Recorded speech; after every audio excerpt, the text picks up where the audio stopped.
Una tarde de té y masitas entre amigas puede ser una escena habitual en cualquier lugar del mundo, pero hay veces en que los escenarios más habituales pueden tornarse rápidamente en historias escritas con crueldad y saña.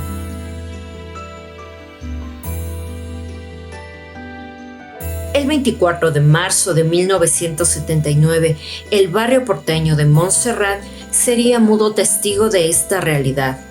La plácida tarde que Carmen Zulema del Giorgio de Venturini había pasado tomando el té junto a su prima Gilla Murano terminó de manera trágica. Al dejar a su amiga, Carmen fue a su departamento con fuertes dolores estomacales. Alcanzó a abrir la puerta y bajar las gradas del edificio. Pero era muy tarde. Los últimos escalones los bajó rodando y su cabeza inconsciente golpeaba cada grada. Varios vecinos se agolparon alrededor de Carmen para ayudarla. Entre estas apareció su prima y buena amiga, Gilla. Carmen fue llevada de emergencia al Hospital Ramos Mejía, en donde fue declarada muerta.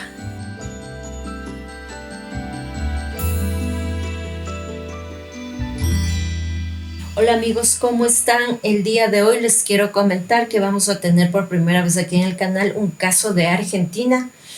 Este caso es realmente bastante mediático y quiero agradecer principalmente a un suscriptor, a Federico Carlson, el cual ha tenido a bien sugerirme este caso y sobre todo adjuntarme información y fotografías del lugar en donde vivió esta mujer.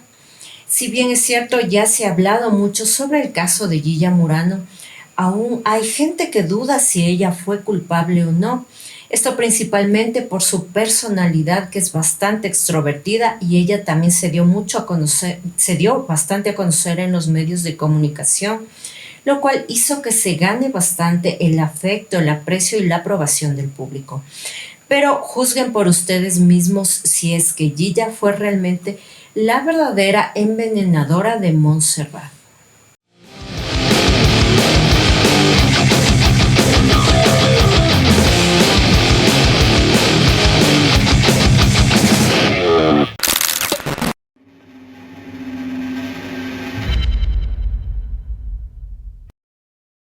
Cuando Carmen fue trasladada al hospital, ella ingresó en un estado crítico y a los pocos minutos ella murió. El acta de defunción decía que había sufrido un paro cardíaco no traumático. Era claro que ella era una mujer que no gozaba de un buen estado de salud y realmente no había mucho que averiguar o investigar respecto a su muerte.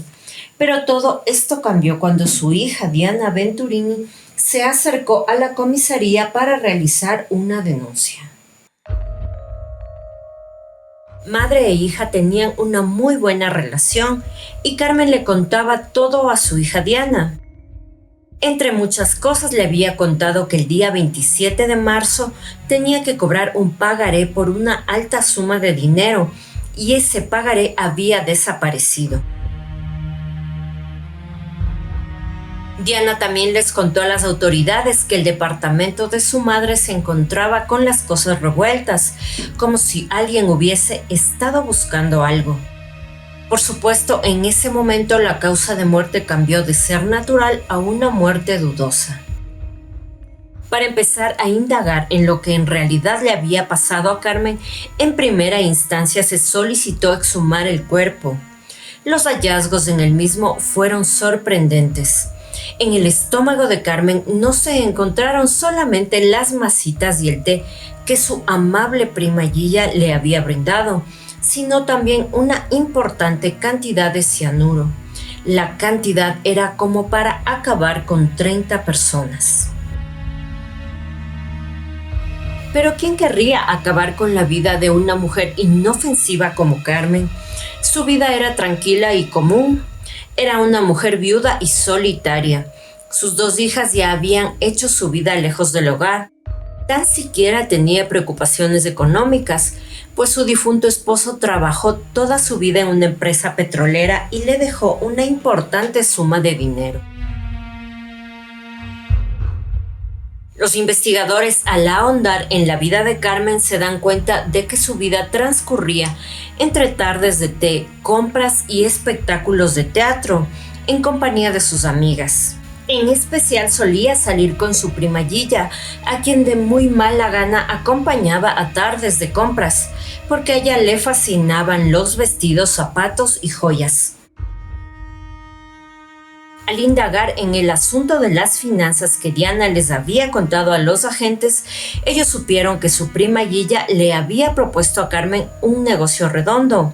Ella le habló de sus contactos en el mundo de las finanzas. Le dijo que si le entregaba 20 millones de pesos argentinos, los colocaría a plazo fijo, pero con un porcentaje muy alto de intereses, mediante un amigo abogado en Mar del Plata. Carmen dudó un instante, pero sabía que su prima no le engañaría, así que aceptó. Después de un par de días, Carmen recibió el famoso pagaré de Gilla y acordaron la fecha de entrega del dinero y los intereses, con fecha 27 de marzo, 3 días antes de la muerte de Carmen.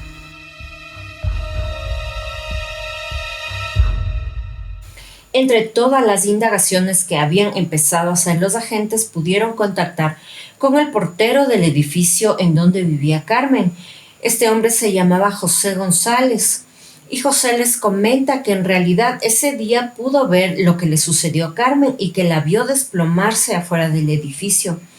Dijo que todos los vecinos se habían agolpado para ver qué le había sucedido y que él pudo ver algo particular.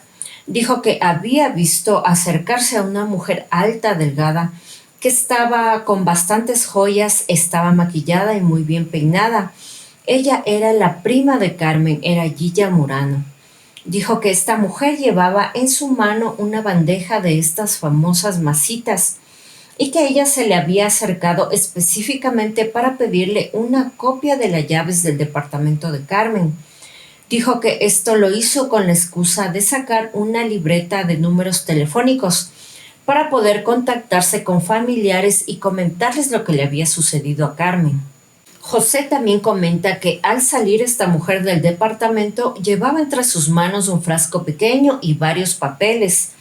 También dice que le parecía que la mujer estaba llorando y entre susurros le escuchó decir que era la tercera amiga que se le moría en tan poco tiempo. Él también se enteró que posterior a esto, la mujer jamás se contactó con los familiares de Carmen. Es de este modo que los agentes dan con la primera sospechosa, con la prima Gilla. Realmente la investigación avanzó de manera vertiginosa, porque como hemos visto, los casos de envenenadores siempre dejan un rastro. Este rastro los llevó al departamento número 20, al lado del departamento de Gilla. Ahí vivía Nilda Gamba, una amiga y cuñada de Gilla.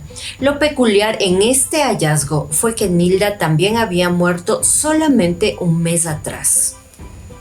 Gilla Murano estuvo casada con Antonio Murano, un abogado civil con buena posición económica. Antonio tenía un hermano llamado Rafael. En la casa de Gilla fue en donde Nilda conoció a Rafael y tiempo después se casaron. Pero el matrimonio no duró mucho, por lo que Nilda queda viuda. Pero no se sentía desamparada, pues al lado suyo vivía Gilla y Antonio, quienes siempre se mostraron preocupados por ella. Así que no era raro que Nilda cenara con ellos y frecuentara a Gilla.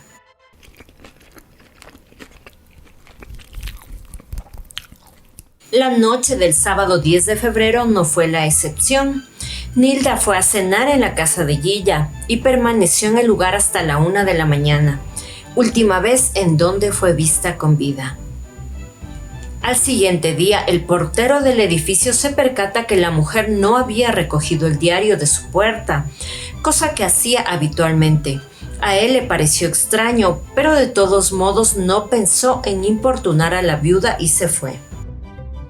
Ya era la tarde y Nilda no aparecía ni daba señales de vida.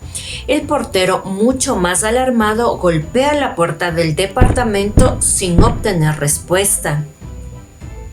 Es entonces cuando pide ayuda a un vecino del edificio llamado Jesús García. Este vecino no quiso forzar de modo alguno la entrada y más bien deciden llamar a la policía. La policía se presenta en el lugar horas más tarde y encuentran el cadáver de Nilda en el piso del living. Al enterarse de esta muerte, Gilla se veía destrozada. Lloraba por la pérdida de su gran amiga. Los médicos que realizaron la autopsia nuevamente determinaron una muerte por paro cardíaco. A los pocos días, el cuerpo de Nilda fue enterrado en el cementerio de La Chacarita. Pero el descanso de Nilda duraría realmente poco, ya que una orden judicial solicitaba que su cuerpo sea exhumado como parte del proceso investigativo que se estaba realizando a partir de la muerte de Carmen en condiciones bastante similares. En esta autopsia se puede determinar que en las vísceras de Nilda había cianuro alcalino. Pero no era solamente las invitaciones a cenar o el cianuro lo que ambas víctimas tenían en común. Estas dos mujeres habían entregado grandes sumas de dinero a Gilla Murano.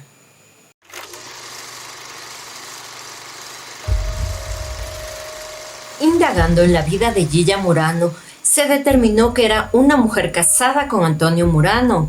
Su nombre completo es María de las Mercedes Boya Aponte de Murano. Gilla provenía de un hogar catalogado como normal. Su padre era militar y su madre ama de casa. Era aficionada a la natación y se graduó como maestra. Más adelante, Gilla diría que sus padres siempre le complacían en todos sus caprichos.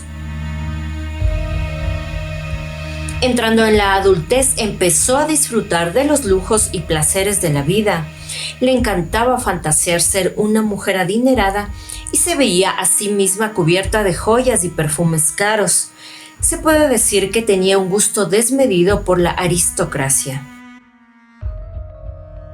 El estándar de hombre que Gilla buscaba debía estar a la altura de sus expectativas. Todo esto lo encontró en Antonio Murano. Ambos empezaron su vida matrimonial en el barrio de Montserrat. Vivía en la calle México número 1177, en el 6º piso, departamento 21. El departamento como tal no presentaba los lujos de los cuales Gilla ostentaba ante los demás. Al contrario, era un sitio modesto y un poco deprimente, exacerbado por sus rincones con muebles viejos y baratos. Pero si Gilla no podía costear los lujos de una vivienda costosa, lo haría aparentando con lo que mostraba en apariencia a los demás, su imagen.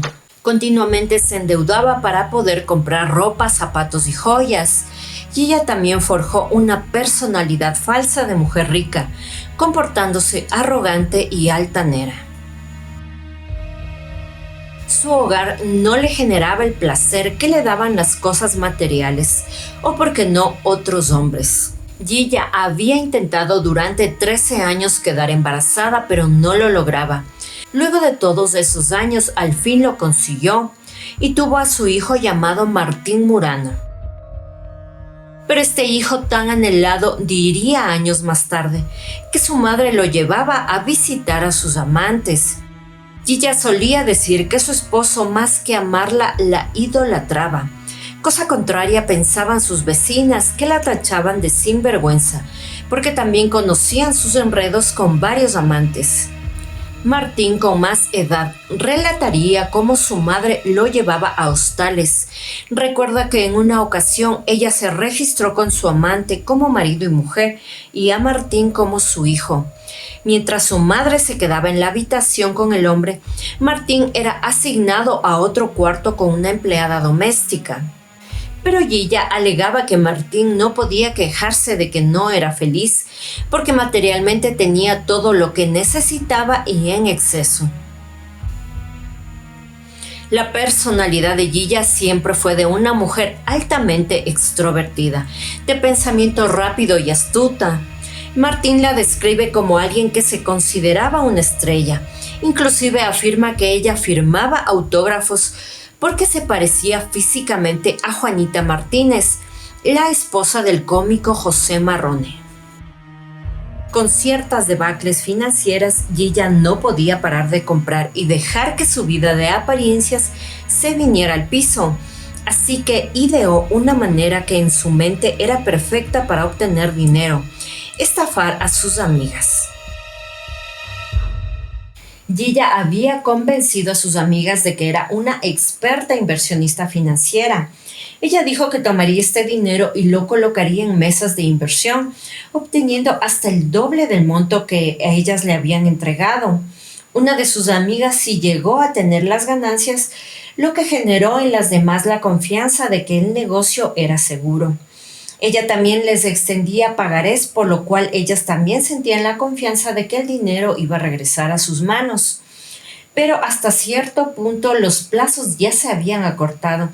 Y si bien es cierto, Gilla era bastante ágil y las envolvía con palabras, las fechas ya se empezaban a vencer y las amigas empezaban a presionar por la devolución del dinero, lo que hasta este punto hizo que Gilla se sintiera bastante acorralada.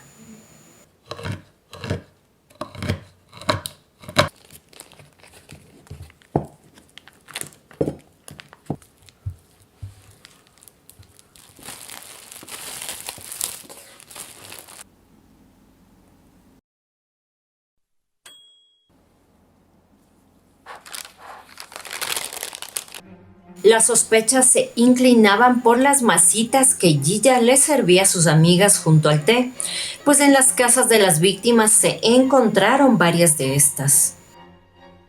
Pero las investigaciones llevaron a los agentes a otro dato perturbador, a otra amiga muerta de Gilla, Leila Formizano de Ayala. Leila cumplía a cabalidad con el mismo perfil de las otras dos víctimas. Era una mujer sola, con posición económica estable y, lo principal, inversionista de Gilla. Estas dos amigas se frecuentaban para charlar, jugar cartas y tomar el té. Inclusive viajaron a Mar del Plata, Punta del Este y Brasil. La mañana del 19 de febrero de 1979, Gilla pasó por su amiga Leila. Ambas, al salir de la casa de esta última, se encontraron con el portero del edificio.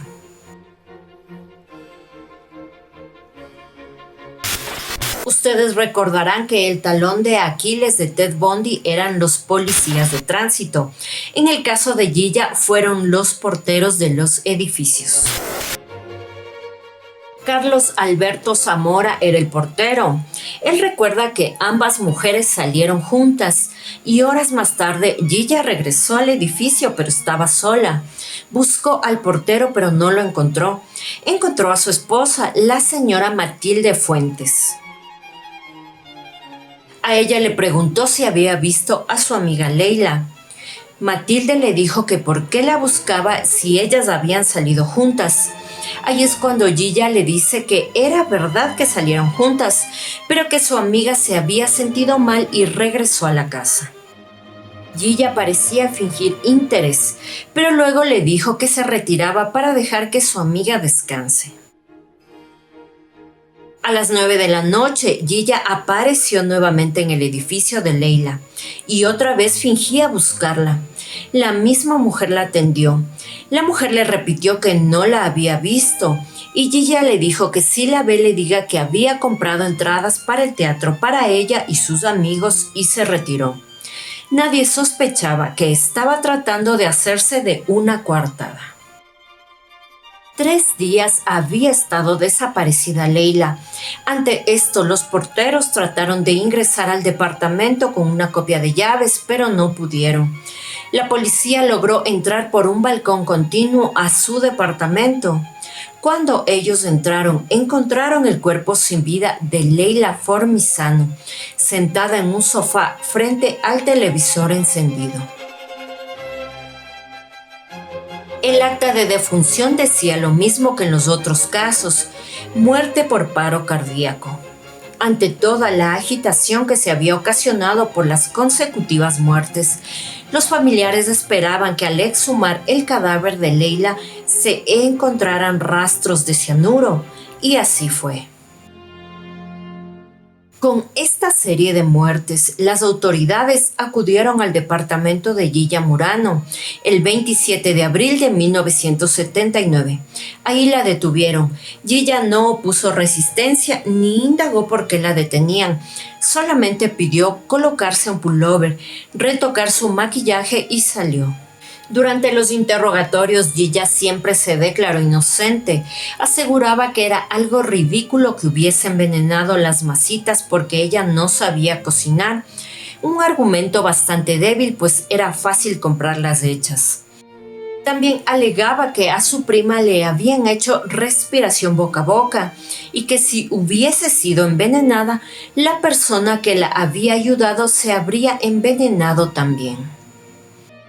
El otro argumento que dio fue que eran palabras de simples porteros las que estaban tomando como evidencia.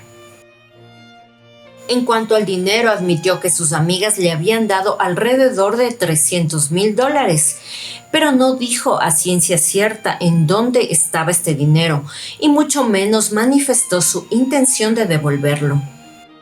La policía también trató de determinar cómo Gilla Murano había obtenido el veneno. Se rumoreaba que uno de sus amantes, que era médico, le había entregado la sustancia mortal, pero él nunca fue encontrado. Gilla había permanecido recluida en la cárcel de Ezeiza. Y durante esta estancia en este lugar, ella se ganó el cariño y el respeto de otras reclusas, muy al contrario de lo que se podría pensar. El fiscal Mario de la Vega había solicitado como condena la cadena perpetua, pero la vida tenía otros planes para Gilla Murano, pues el día 6 de marzo de 1980, ella fue encontrada en el piso de su celda, retorciéndose del dolor y sujetándose la cabeza. Parecía que estaba sufriendo de un derrame cerebral. En el hospital pirobano determinaron que debía ser operada de emergencia y ella simplemente pensaba que iba a morir, por lo que escribió lo que ella llamó una carta de último deseo, la cual cita así: autoridades judiciales, policiales y opinión pública. Yo, María de las Mercedes Bernardina Boya de Murano, internada en el Hospital Pirobano, en plenitud de mis facultades mentales y al borde de mis fuerzas físicas, con mi salud quebrantada, después de un largo año de detención sin motivo, habiendo soportado difamación, agravio, persecución e injusticia, y en previsión de que la muerte me alcance antes de llegar a probar mi inocencia, y en salvaguardia de mi honor y en el de los míos, injustamente afectados por difusión de calumniosas noticias, juro ante el Altísimo, ante quien todos los que me han denigrado deberán rendir también cuentas, mi total y absoluta inocencia. He leído en algún lado que el mar tapa los errores de los marinos, así como la tierra los de los médicos. Me pregunto si alguna vez, en algún lugar y en algún caso, alguna muerte no servirá para tapar los errores judiciales y policiales. Gilla María M. Boya de Murano. La intervención médica fue difícil. Gilla fue operada por un aneurisma en el cerebro, pero ella no murió. En el transcurso de este tiempo, claramente el caso en su contra se había debilitado. Es así que el 15 de junio de 1982, el juez Ángel Mercado le dicta la absolución. Gilla había pasado 3 años y 45 días en prisión y ahora estaba en libertad. Libertad que duró poco, pues en mayo de 1985 se le condena a cadena perpetua por homicidio calificado por envenenamiento y estafas. Aparentemente en esta ocasión habría tratado de huir, pero su hijo Martín logró saber en dónde estaba escondida su madre. Después de presionar a uno de los amantes de Gilla, este le dio la dirección. Martín estaba harto de todo el tema, pues él y su familia habían empezado a recibir amenazas, así que la entregó a la policía. Es así que Gilla es recluida nuevamente, pero en el año 1993 el expresidente Carlos Menem le conmutó esta pena por una de 25 años, pero solo cumplió 2/3 de su condena. Permaneció en prisión por 16 años y finalmente obtuvo su libertad definitiva el 3 de febrero del 2003. Hubo varias idas y venidas de Gilla en prisión, pues tenía permisos especiales para salir, varios de los cuales aprovechó para dar entrevistas en los medios. Parecía disfrutar ampliamente del placer de estar en el centro de la atención mediática. Mientras tanto, su hijo Martín había escrito el libro Mi madre Gilla Murano, en el cual describe crudamente cómo transcurrió su infancia y en general su vida como hijo de la conocida envenenadora de Montserrat. El libro cuenta reveladores detalles, de manera cruda y por momentos dolorosa para un niño de 12 años que trataba de entender por qué llevaban a su madre presa. Pero este fue para Gilla un detonante que habría marcado una brecha profunda entre ella y su hijo. Yo tengo que contarles que vi esta gira de medios que Gilla Murano hizo a través de los años por los canales de televisión argentinos. Y voy a comentar particularmente 3 de estos que llamaron mi atención. El primero es la entrevista que brinda a Lía Salgado. En esta entrevista, Gilla vuelve a reafirmar lo que ha estado diciendo durante todos estos años y que es proclamar su inocencia. Además, ella dice que con el libro que su hijo había sacado, con el libro que Martín publicó, se compara con Jesucristo, pues ella dice que ha sido crucificada. En cuanto al tema de los amantes, ella niega esto totalmente y cuando le pregunta a Lía si es que ella le había llevado a su hijo Martín a estos encuentros, ella lo niega totalmente aún más. ¿Qué pasó del dinero que te prestaron tus 3 amigas, Gilla? No me prestaron, Lía. ¿Qué te dieron para que se lo invirtieras? No, nosotros invertíamos plata y cobrábamos un interés bastante subidito. Pedíamos, por ejemplo, vamos a suponer, aunque creo que era Pérez en esa época. Así que ¿Y ese dinero qué pasó?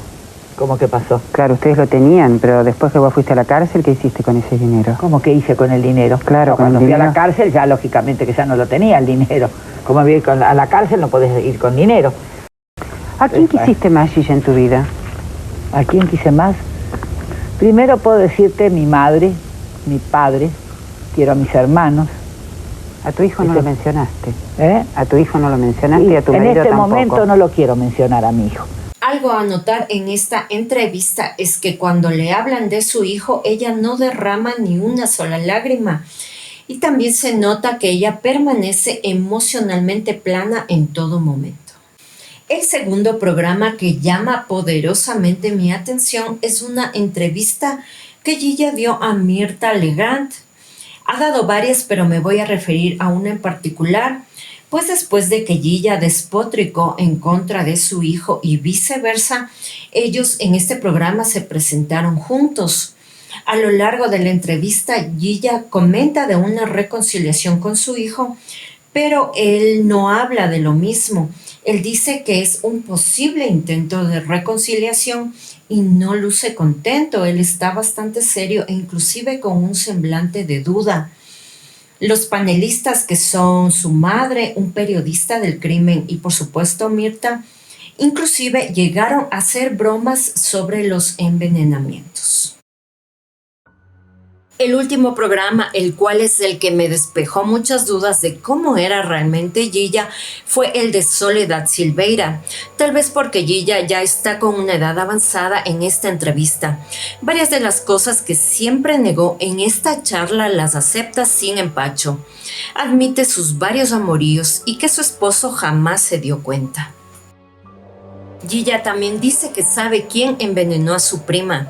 Afirma que fue un doctor, uno de sus amantes, que habría decidido vengarse de ella matando a su prima, pero que el médico ya habría muerto.